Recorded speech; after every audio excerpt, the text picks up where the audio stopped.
بسم اللہ الرحمن الرحیم اللہم صلی علی محمد النبی الامی وعلی آلہ وسلم تسلیما۔ کل حدیث پڑھی گئی تھی قاری کی آواز کی طرف جو ہے توجہ کرنے والی۔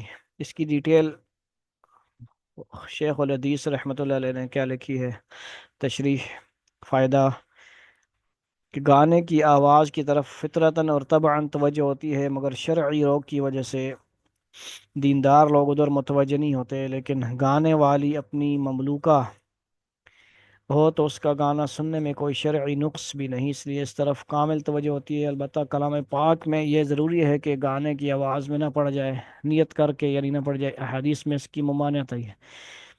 ایک حدیث میں ہے ایاکم ولحون اہل العشق الحدیث، یعنی اس سے بچو کہ جس طرح عاشق غزلوں کو آواز بنا بنا کر موسیقی قوانین پر پڑھتے ہیں، موسیقی اس طرح مت پڑھو۔ مشائخ نے لکھا ہے کہ اس طرح کا پڑھنے والا فاسق اور سننے والا گناہ گار ہے۔ یعنی کچھ دیکھا گیا بچے وغیرہ بھی ایسی سوریں لگا رہے ہوتے ہیں کہ بس وہ پتہ نہیں کون سی سوریں ہوتی ہیں، تو اللہ تعالی ہمیں بچائے اس سے۔ ہم نے مخارج صفات کا خیال کرنا ہم لوگوں نے، اور خوش آوازی بعد میں ہے انشاءاللہ، ٹھیک ہے جی۔ مگر گانے کے قواعد کی رعایت کیے بغیر خوش آوازی مطلوب ہے۔ حدیث میں متعدد جگہ اس کی ترغیب آئی ہے۔ ایک جگہ ارشاد ہے کہ ایک اچھی آواز سے قرآن شریف کو مزین کرو، ایک جگہ ارشاد ہے کہ اچھی آواز سے کلام اللہ شریف کا حسن دوبالا ہو جاتا ہے۔ حضرت شیخ عبد القادر جیلانی رحمۃ اللہ علیہ اپنی کتاب غنیہ یعنی غنیۃ الطالبین میں ارشاد فرماتے ہیں کہ عبداللہ بن مسعود رضی اللہ تعالیٰ عنہ ایک مرتبہ کوفہ کے نواح میں جا رہے تھے کہ ایک جگہ فساق یعنی گناہ گار لوگوں کا مجمع ایک گھر میں جمع تھا۔ ایک گویا یعنی سنگر گانا گا رہا تھا جس کا نام زان تھا، گا رہا تھا اور سرنگی بجا رہا تھا، یعنی اس کو گٹار سمجھ لیں آپ لوگ۔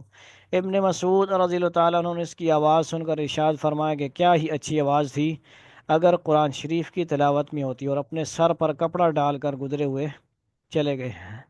زازان نے ان کو بولتے ہوئے دیکھا، لوگوں سے پوچھنے پر معلوم ہوا عبداللہ بن مسعود رضی اللہ تعالیٰ عنہ صحابی ہیں، اور یہ ارشاد فرما گئے اس پر اس مقولہ کی، یعنی اللہ والے تھے، اہل تقوی تھے، صحابی تھے، اور ان کی بات کا اثر ہونا تھا اس پر۔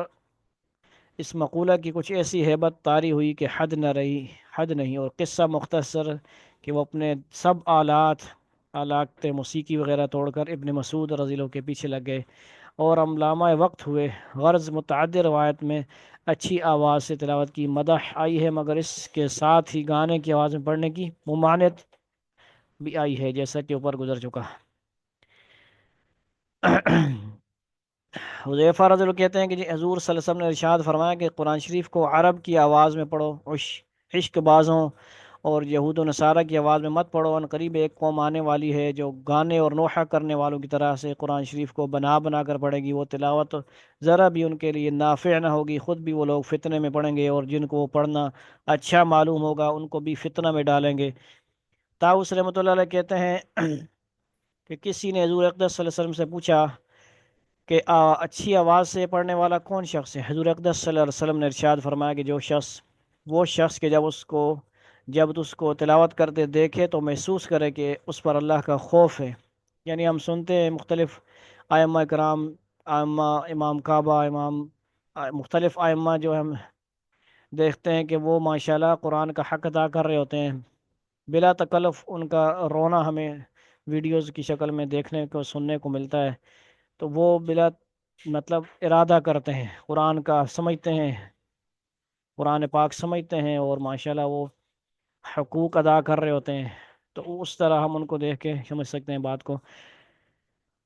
اللہ کا خوف ہے یعنی اس کی آواز سے مرعوب ہونا محسوس ہوتا ہو۔ اس سب کے ساتھ اللہ جل وعلا کا بڑا انعام یہ ہے کہ آدمی اپنی حیثیت و طاقت کے موافق اس کا مکلف ہے۔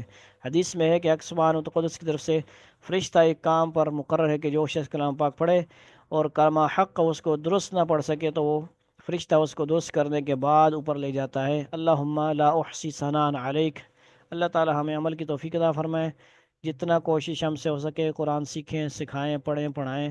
اللہ تعالی ہمیں عمل کی توفیق عطا فرمائے۔ والسلام علیکم ورحمۃ اللہ وبرکاتہ۔